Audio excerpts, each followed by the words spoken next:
La mayoría de los cuentos, de las películas, las historias románticas terminan cuando en la escena el novio toma a la novia en sus brazos y le da un beso, y luego dice la gente se lee ahí una leyenda que vivieron muy felices el resto de sus vidas, como si su amor, por supuesto, fuera para siempre.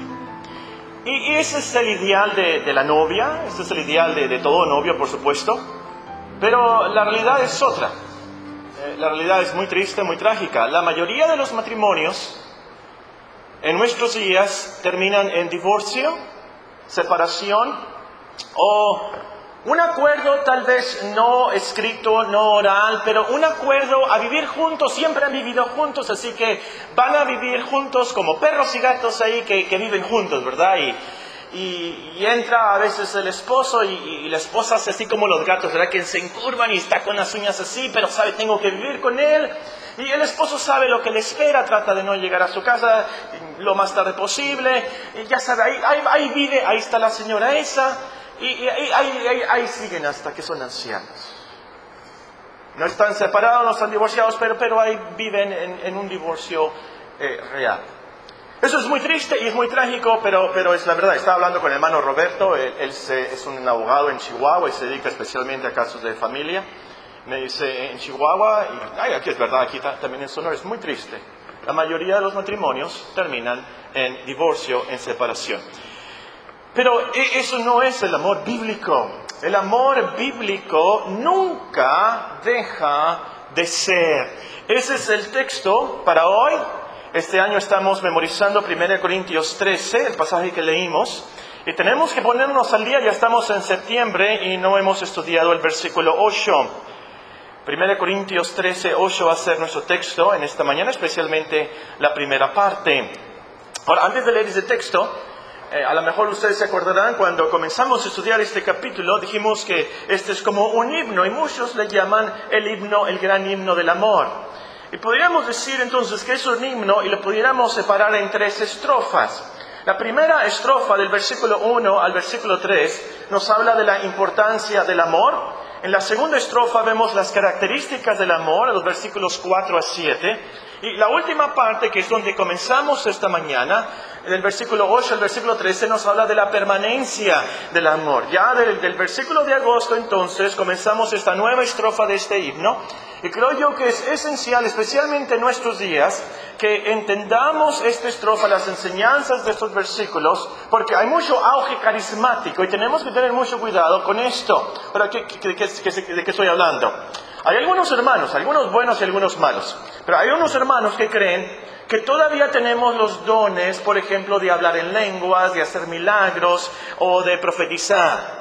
Y Pablo nos enseña en este pasaje, en esta estrofa, que lo último, lo más importante es el amor. Lo más importante en la iglesia, en la familia, es el amor, no esos dones extraordinarios. Vamos a ver más de eso más tarde. Bueno, esta mañana nos vamos a concentrar nada más en la primera parte del versículo 8, donde nos dice en la Biblia, el amor nunca deja de ser. El amor nunca deja de ser. Y nuestro plan de estudio es el siguiente. Primero estudiaremos las definiciones de las palabras que la usa el apóstol en esta frase. Y luego vamos a estudiar las razones por las cuales el apóstol escribe esta frase. Y vamos a terminar con unas lecciones prácticas de esta frase. Muy bien, primero las definiciones de las palabras. El amor nunca deja de ser. Primero tenemos el amor. La palabra que usa el apóstol aquí no es una palabra normal. No es la palabra que se usaba para describir el amor sensual o el amor natural, el amor entre los hijos y los padres. No, es una palabra muy particular y se volvió una palabra muy particular de los cristianos. Aún ustedes la van a reconocer. Es la palabra agape. Esa palabra no describía el amor entre los familiares o el amor entre los novios o el amor familiar sensual. Hablaba de un amor especial. Un amor de un afecto voluntario incondicional. Es decir, no se trataba de amar a la otra persona porque la otra persona se lo merecía. No era un amor convenenciero. No se amaba a la persona porque era bonita o porque era rica o había hecho algo por nosotros. No, no. Era el amor divino. Se trata del amor que ama porque ama. Se trata del amor que ama por pura gracia. Se trata de amar a la persona amada aún a tal grado de dar la vida por esa persona. No tan solo me estaba escuchando de unas personas que necesitaban un trasplante de riñón, y de hígado y de corazón, y pensé, si me pidieran mi riñón, ¿se lo diera a mi amigo? Si me pidieran mi hígado, si me pidieran mi corazón, eso es ya la vida, por supuesto. Y nuestro Señor Jesucristo nos enseña de este amor. Nadie tiene mayor que este, que uno ponga su vida por sus amigos. Y de eso se trata este amor. No porque las personas son ricas o bonitas o han hecho algo por nosotros, no porque nos conviene. En Deuteronomio 7, se lo voy a leer, no lo tienen que buscar. El Señor le explica a Israel por qué escogió Dios a Israel. Porque tú eres un pueblo santo para Jehová tu Dios. Jehová te ha escogido para hacerle un pueblo especial, más que todos los pueblos que están sobre la tierra. Versículo 6. No por ser vosotros más que todos los pueblos os ha querido Jehová y os ha escogido, pues vosotros eras el más insignificante de todos los pueblos, sino por cuanto Jehová os amó. Y eso, el Señor nos ama porque nos ama. El Señor nos escoge porque nos ama. Todo por amor, por pura misericordia. Nada de nosotros. Vean de este amor, a lo último, ¿de qué se trata? 1 Juan 4:8, véanlo con sus propios ojos. 1 Juan 4:8, versículos dignos de subrayar. Casi a lo último de la Biblia, casi en Apocalipsis, están las epístolas de Juan. Y nos dice en el capítulo 4, voy a comenzar a leer en el versículo 7. 1 Juan capítulo 4 y el versículo 7. Amados, amémonos unos a otros, porque el amor es de Dios. Todo aquel que ama es nacido de Dios y conoce a Dios. El que no ama no ha conocido a Dios, porque Dios es amor, Dios es agape. En esto se mostró el amor de Dios. De esto se trata este agape, este amor de Dios para con nosotros. En que Dios envió a su Hijo unigénito al mundo para que vivamos por Él. En esto consiste el amor, no en que nosotros hayamos amado a Dios, sino en que Él nos amó a nosotros, envió a su Hijo en propiciación, es decir, un sacrificio, en sacrificio para calmar la ira de Dios por nuestros pecados. Amados, si Dios nos ha amado así, debemos también nosotros amarnos unos a otros. Entonces, cuando dice la Escritura en nuestro texto, el amor nunca deja de ser, de ese amor se trata. Se refiere al amor que imita al amor de Dios. Se refiere al amor que viene de parte de Dios. Y es por eso entonces que el apóstol puede decir que este amor es paciente, es bondadoso, no tiene envidia, no es jactancioso, no se envanece, no hace nada indebido, no busca lo suyo, no se irrita, no guarda rencor, no se goza de la injusticia, mas se goza de la verdad. Todo lo sufre, todo lo cree, todo lo espera, todo lo soporta. El amor nunca deja de ser porque es de ese amor de Dios. Muy bien, ya sabemos de qué se trata el amor. La siguiente palabra que hay que definir es nunca. Una palabra muy fácil. El amor nunca deja de ser, nunca es jamás, nunca es en ningún tiempo. En otras palabras, no hay interrupción en esto. El amor es constante, el amor siempre es. No hay nada que lo detenga. Hay algunos que aman o dicen que aman cuando están de buen humor, cuando la esposa es muy sumisa, muy atenta, muy linda, ahí tiene su máscara bien pintada, lo atiende bien, pagaron la Coppel, la Banamex, comieron algo sabroso, están muy contentos y entonces sí tienen mucho amor. Pero este amor no depende de las circunstancias. No depende del estado de ánimo, no depende si la persona se portó bien, no depende si la persona es sumisa o no, no depende si el esposo es buena gente y no se emborrachó, no depende si la otra persona logró algo, no se trata de eso. Este amor nunca deja de ser por ningún motivo. Ahora, vimos algo de esto cuando estudiamos que la misericordia de Dios es continua. Así que sigamos a la siguiente definición. deja de ser. El amor nunca deja de ser. Ahora, deja de ser en el original es una sola palabra. Y es una palabra que literalmente significa el amor nunca cae. La palabra generalmente se traduce en nuestras Biblias, en nuestra versión, caer. Aquí el versículo literalmente dice, el amor nunca cae. Así se traduce, por ejemplo, en el versículo en San Pedro, donde dice, y toda la gloria del hombre es como la flor de la hierba se seca y la flor se cae, mas la palabra de Dios permanece para siempre, ¿se acuerdan? Ahí, la flor se cae, es exactamente la misma palabra. El amor nunca deja de ser. Se trata entonces de que el amor permanece. Aunque las otras cosas se caigan, las otras cosas no sobrevivan, a que las otras cosas se sequen, el amor nunca, el amor siempre permanece. O como dice otra traducción, el amor nunca falla, el amor nunca cae, el amor nunca deja de ser. Muy bien, ahora ya sabemos las definiciones, pasemos a las razones por las cuales el apóstol nos da esta frase. ¿Por qué escribe el apóstol esta frase? Lo que pasa, y lo podemos leer aquí, si tienen tiempo de leer 1 Corintios 12 y 14 esta tarde, le voy a decir de qué se trata, pero si ustedes lo pueden leer en esos capítulos. Lo que pasa es que los corintios estaban enamorados de los dones extraordinarios. Estaban infatuados, ¿existe esa palabra en español? Infatuados en hablar en lenguas, en profetizar, querían hacer milagros. Todos querían esos dones súper espectaculares. Todos querían ser predicadores, todos querían ser profetas, todos querían hablar en lenguas, todos querían tener esos dones. Por supuesto, no todos los tenían. Entonces había envidias, había muchos problemas, había divisiones en la iglesia. Esos son los antecedentes de este capítulo, como lo podemos ver en el capítulo 12, el capítulo 14. Y es por eso que tenemos nuestra frase. El amor nunca deja de ser. Las profecías, nos dice nuestro texto, se acabarán. Ahí el versículo 8, léalo. Las profecías se acabarán, cesarán las lenguas y la ciencia acabará. Pero el amor nunca deja de ser. El apóstol entonces nos está enseñando, esos dones son temporales, hermanos. Esos dones espectaculares van a dejar de ser necesarios. Ya no se van a necesitar, van a desaparecer. Hermanos, lo más importante es el amor. Eso es lo que necesitamos. Esto es lo que permanece. El amor permanece para siempre. El amor nunca deje de ser. Entonces, bueno, antes de esto, hay que aclarar esto de los dones extraordinarios. Cuando el apóstol dice que las profecías se acabarán, no significa que las profecías bíblicas no van a tener efecto, o por ejemplo que Isaías 53 ya no va a ser válido, o que Apocalipsis ya no... No, por supuesto que no. Se trataba de unas profecías específicas. Dios les había dado a ciertos hombres el don de profetizar circunstancias, cosas especiales para ese tiempo. Vean por ejemplo en Hechos 11. Aquí tenemos en Hechos 11 la historia de un profeta. Tenía este don, Agabo. Así se pronuncia Agabo. ¿No tiene acento? No puede ser Agabo, ¿o sí? Agabo, muy bien, Agabo. Que luego me meto en problemas con la pronunciación de los nombres y las cosas que no tienen acentos, porque también las que tienen acentos.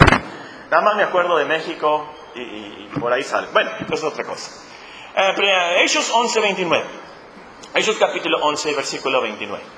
Entonces los discípulos, cada uno conforme a lo que tenía, Hechos 11, 28. Vamos a comenzar a 11, 28. Levantándose uno de ellos, llamado Agabo, daba a entender por el Espíritu que vendría una gran hambre en toda la tierra habitada, la cual sucedió en tiempo de Claudio.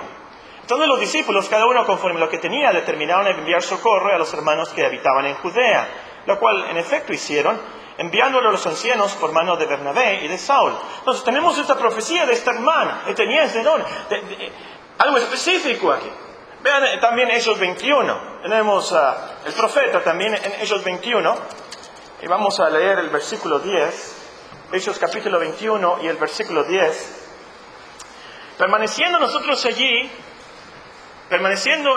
algunos días, descendió de Judea un profeta llamado Agabo, que viniendo a vernos tomó el cinto de Pablo, y atándose los pies y las manos dijo: esto dice el Espíritu Santo, así atarán los judíos en Jerusalén al varón de quien es este cinto, y le entregarán en manos de los gentiles. Al oír esto, le rogamos nosotros y los de aquel lugar que no subiese a Jerusalén. Entonces Pablo respondió: ¿qué hacéis llorando y quebrantándome el corazón? Porque yo estoy dispuesto no solo a ser atado, mas aún a morir en Jerusalén por el nombre del Señor Jesús. Y como no le pudimos persuadir, desistimos diciendo: hágase la voluntad del Señor. Y ustedes conocen la historia, la profecía se cumplió como lo había dicho ese profeta. Entonces, cuando en nuestro texto nos habla de profecías, nos habla de ese don especial de hermanos que tenían en ese tiempo. Y cuando nuestro texto dice que cesarán las lenguas, se refiere al don de hablar en lenguas sin haberlas estudiado. Algo que pasó en el día de Pentecostés. Ustedes pueden leer Hechos 2. Pero también tenemos, por ejemplo, en esos 1 Corintios 14, se menciona esto de hermanos que tenían glosolalia, dicen los teólogos, hermanos que hablaban lenguaje en éxtasis. Es algo que necesitaban un intérprete, nadie las entendía, se tenía que haber un intérprete de parte de Dios. Y ustedes pueden leer las reglas ahí en 1 Corintios 14, le pueden preguntar al hermano pentecostal, Marco Duarte, que les puede explicar más de esto. Pero el caso es que no se trataba de idiomas como nosotros, era algo especial en 1 Corintios 14. Esos dones súper especiales y súper espectaculares iban a cesar. Y cuando nos dice que la ciencia se acabará, no se trata de que la biología o la química y las matemáticas se iba a acabar. Trata de, el versículo 8, 1 Corintios 12 nos menciona este don. Porque a este es dada por el Espíritu palabra de sabiduría, a otra palabra de ciencia según el mismo Espíritu, a otro fe por el mismo Espíritu, a otro dones de sanidades. Era un don especial de conocer algo de la profundidad espiritual de las cosas de Dios, y que por supuesto lo compartían, y era para la edificación de la iglesia en ese tiempo.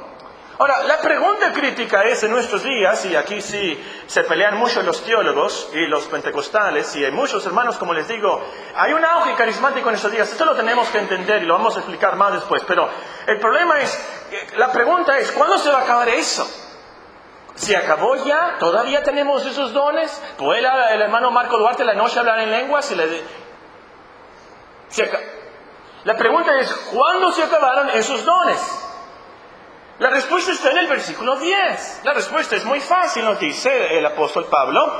Mas cuando venga lo perfecto, entonces lo que es en parte se acabará. Ahí nos explica exactamente cuándo se va a acabar todo eso. Cuando venga lo perfecto. ¿Y qué es lo perfecto, hermano Paco? Cuando estudiemos en octubre, el mes de octubre, el versículo 10, vamos a ver de qué está hablando el apóstol Pablo. Pero entre tanto, les quiero dejar una lección de lo más importante aquí. Los dones extraordinarios fueron dados por el Espíritu Santo a personas de la iglesia primitiva para confirmar la enseñanza de los apóstoles. Ellos todavía no tenían la Biblia completa, no tenían el Nuevo Testamento. Dios les ayudó entonces confirmando su predicación con dones espectaculares, dones como el hablar en lenguas y hacer milagros y esas profecías. Pueden leer el último versículo de Marcos. Marcos nos da esto, nos da esta verdad, esta enseñanza. ¿Por qué había tantos milagros y podían hablar así y ahora no? Marcos nos dice, el último versículo de Marcos, y también vamos a leer en Hebreos 6. Hay otros textos, pero creo que estos son suficientes, después vamos a ver más. Marcos nos dice el último versículo, capítulo 16, versículo 19. El Señor, después que les habló, fue recibido arriba en el cielo, se sentó a la diestra de Dios, y ellos saliendo predicaron en todas partes, ayudándoles el Señor y confirmando la palabra con las señales que la seguían, confirmando la palabra, confirmando la predicación con los milagros, los dones espectaculares que se hacían en ese tiempo. Hebreos también nos dice esto en el capítulo 2, cuando nos habla de esa salvación tan grande. Hebreos capítulo 2, y vamos a comenzar a leer en el versículo 1. Por tanto, es necesario que con más diligencia atendamos a las cosas que hemos oído, no sea que nos deslicemos. Porque si la palabra dicha por medio de los ángeles fue firme y toda transgresión y desobediencia recibió justa retribución, ¿cómo escaparemos nosotros si descuidamos una salvación tan grande? La cual, habiendo sido anunciada primeramente por el Señor, nos fue confirmada por los que la oyeron, testificando Dios juntamente con ellos, con señales y prodigios y diversos milagros y repartimientos del Espíritu Santo según su voluntad. Entonces, el Señor confirmó, testificó, esta palabra es verdad. Y ahí están los milagros, las señales. Y es por eso que tenemos esos dones extraordinarios en ese tiempo. Pero el punto de nuestro texto, volviendo a 1 Corintios 13, es que el amor siempre se va a necesitar. Esos dones sobrenaturales, no. Esos dones espectaculares, no. Porque iba a llegar el punto que no van a ser necesarios y van a desaparecer. Pero el amor no desaparece. Porque el amor siempre se va a necesitar en la cristiandad. Es por el amor que Dios nos edifica.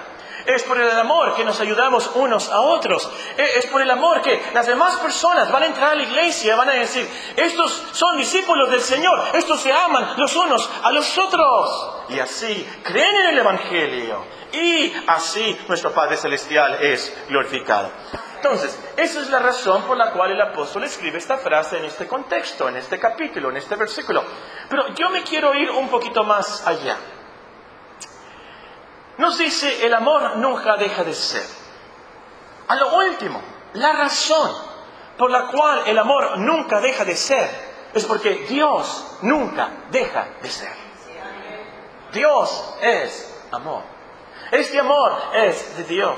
El amor nunca deja de ser porque Dios nunca deja de ser. Es imposible que el amor se acabe porque Dios nunca se acaba. A lo mejor nosotros podemos perder nuestro primer amor, pero Dios nunca pierde su primer amor. A lo mejor nosotros nos divorciamos y nos separamos, pero Dios nunca se divorcia, nunca se separa de nosotros. Lean Oseas esta tarde. Qué maravilloso y sorprendente este libro del gran amor de Dios por su pueblo. Aunque nosotros somos infieles, Él permanece fiel. Él no puede negarse a sí mismo. Él siempre ama porque nos ama. Él nos ama no por lo que somos o lo que hacemos. Él nos ama porque nos ama. Él nos ama por pura misericordia, por pura gracia. Dios no cambia de parecer. Dios es inmutable. Él no cambia. Él nos ama porque nos ama. Él nos ama porque nos ama en Cristo. Es por eso que el apóstol, muy emocionado, puede escribir, ¿quién nos va a separar del amor de Cristo? ¿Qué? ¿Tribulación? ¿O angustia? ¿O persecución? ¿O hambre? ¿O desnudez? ¿O peligro? ¿O espada? ¿Qué nos puede separar del amor del Señor? Antes, en todas estas cosas, somos más que vencedores por medio de aquel que nos amó. Por lo cual estoy seguro, dice Pablo, estoy seguro de que ni la muerte, ni la vida, ni ángeles, ni principados, ni potestades, ni lo presente, ni lo porvenir, ni lo alto, ni lo profundo, ni ninguna otra cosa creada nos podrá separar del amor de Dios que es en Cristo Jesús, Señor nuestro. Es por eso que el amor nunca deja de ser. Muy bien, terminemos con unas lecciones prácticas de esta frase. El amor nunca deja de ser. En primera lección, asegúrate que tienes el amor de Dios en tu vida. Asegúrate que tienes el amor de Dios en tu vida. Para tener el amor que nunca deja de ser, tienes que tener el amor de Dios. Tienes que tener el Espíritu Santo que produce este fruto en nuestras vidas. Romanos 5 nos dice, que pudieran notar también Gálatas 5, el fruto del Espíritu es amor. Vean Romanos 5. Romanos capítulo 5 nos dice la palabra de Dios. Justificados pues por la fe, tenemos paz para con Dios por medio de nuestro Señor Jesucristo. Por quien también tenemos entrada por la fe a esta gracia en la cual estamos firmes y nos gloriamos en la esperanza de la gloria de Dios. Y no solo esto, sino que también nos gloriamos en las tribulaciones, sabiendo que la tribulación produce paciencia, y la paciencia prueba, y la prueba esperanza, y la esperanza no avergüenza, porque el amor de Dios ha sido derramado en nuestros corazones por el Espíritu Santo que nos fue dado. El amor de Dios ha sido derramado en nuestros corazones por el Espíritu Santo que nos fue dado. Entonces, asegúrate que has sido justificado. Como nos dice el primer versículo, justificados pues por la fe tenemos paz para con Dios. Entonces, asegúrate que crees en Dios, que crees en su Hijo como el Salvador del mundo. Él es quien nos perdona nuestros pecados, nos transforma por su gracia, nos da de su justicia, nos da de ese amor. Y es así que cambiamos y podemos amar realmente en esta vida. Entonces, en esta mañana, yo te ruego en nombre de Cristo, arrepiéntete de tu odio. Arrepiéntete de tu apatía. Tal vez tú dices, yo no odio a nadie. Pero la verdad es que tienes mucha apatía. No amas ni a tus padres, ni a tu esposa, ni a tus hijos.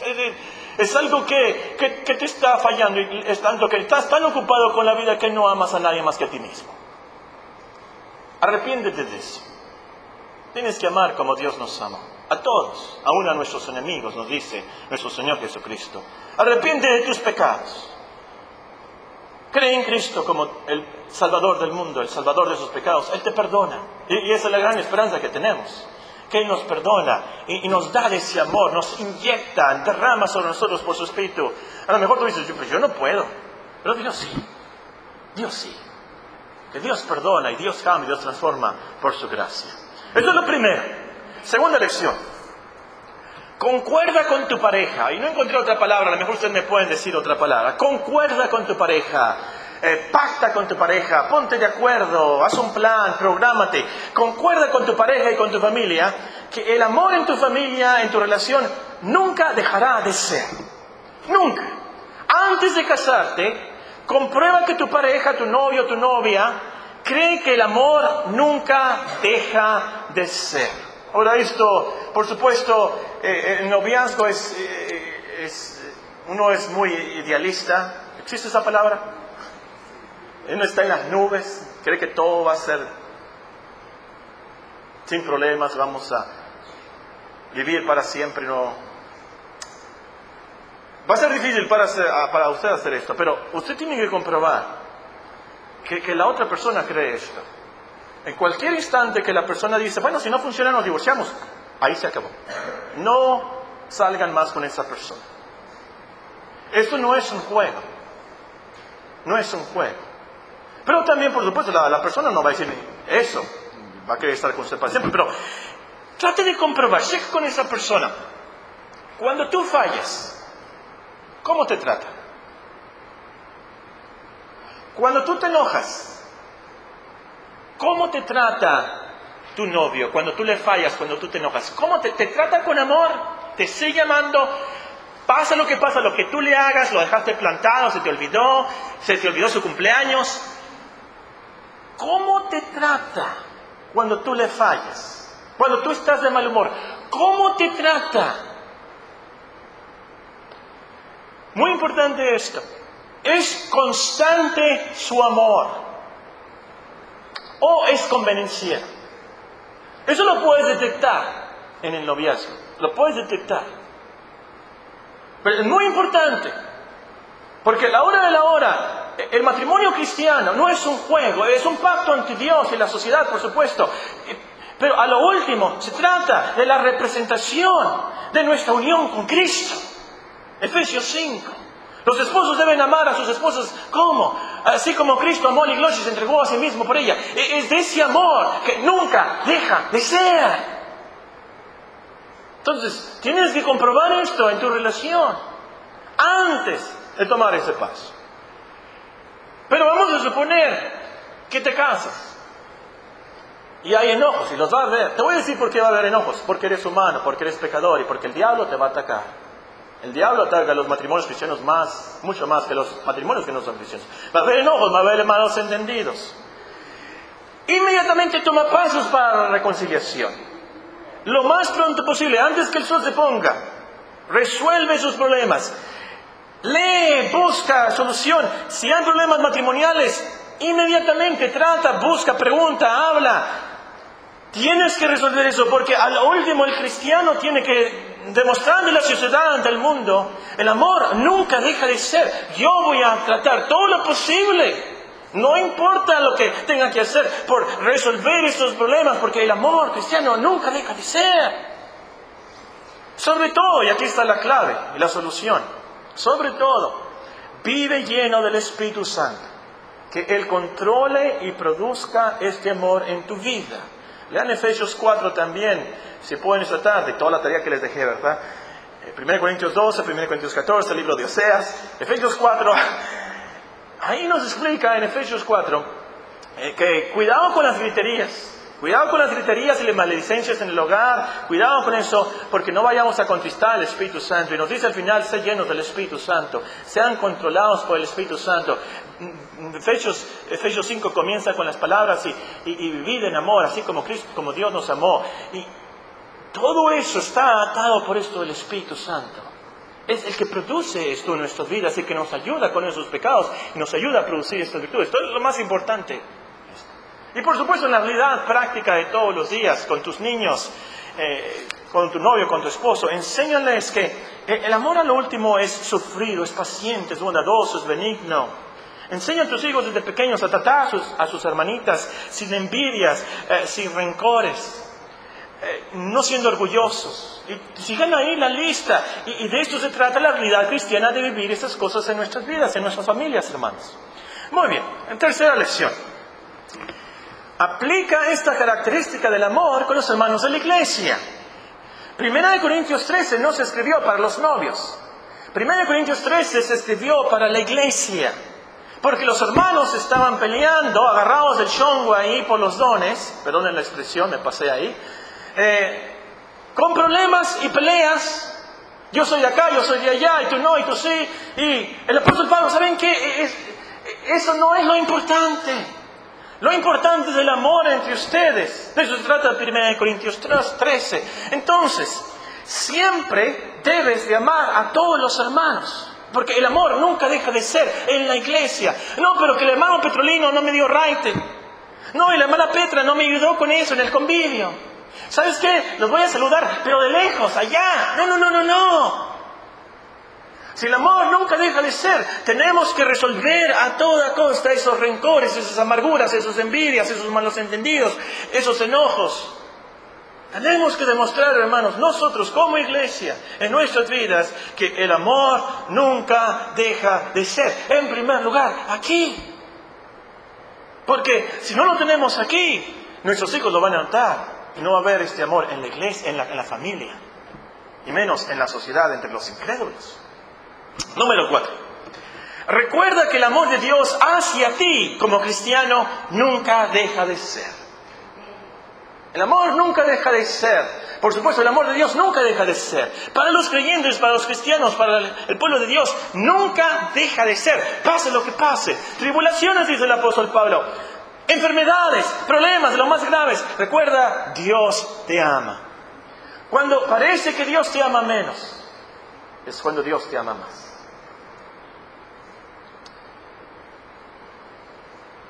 Yo tuve algo que hacer de lo más difícil en mi vida. Lo peor que tuve que hacer en mi vida es tomar a Paquito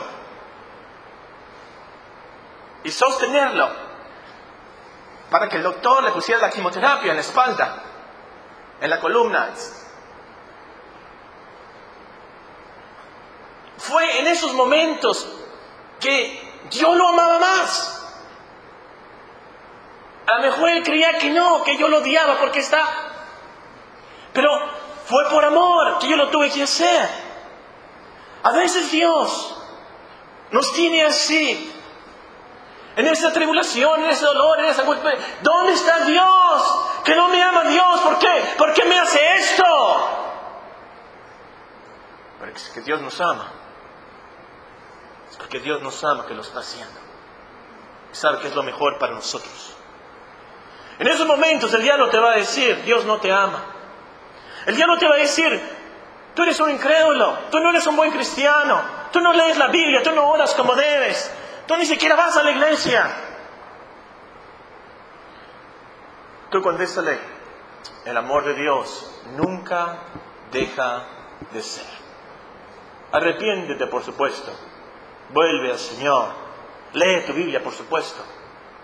Pero a lo último nuestra defensa es, el amor de Dios nunca deja de ser. Porque Él nos ama, porque nos ama. Y nos ama en Cristo. El día de tu muerte, el diablo te va a atacar con todos los cañones y los dardos de fuego que Él tiene. Él te va a atacar. Ese día piensa, el amor de Dios nunca deja de ser. Piensa, el Señor me va a recibir porque Él me amó y se entregó a sí mismo por mí. Número 5. Aprende más del amor divino. Aprende más del amor divino. Es así como vas a fortalecer tu amor cristiano, tu amor en tu familia, tu amor por tu esposo. Ve más a la cruz. Es allí que Dios comprueba su amor eterno. Lee cómo Dios nos trata a nosotros. Aunque nosotros somos infieles, Él siempre sigue siendo fiel. Número 6, en penúltimo lugar. Prefiere siempre el don de amar que el don de hacer milagros. Prefiere siempre el don de amar a los hermanos que cualquier otro don. Es el mejor don. Es el don que permanece.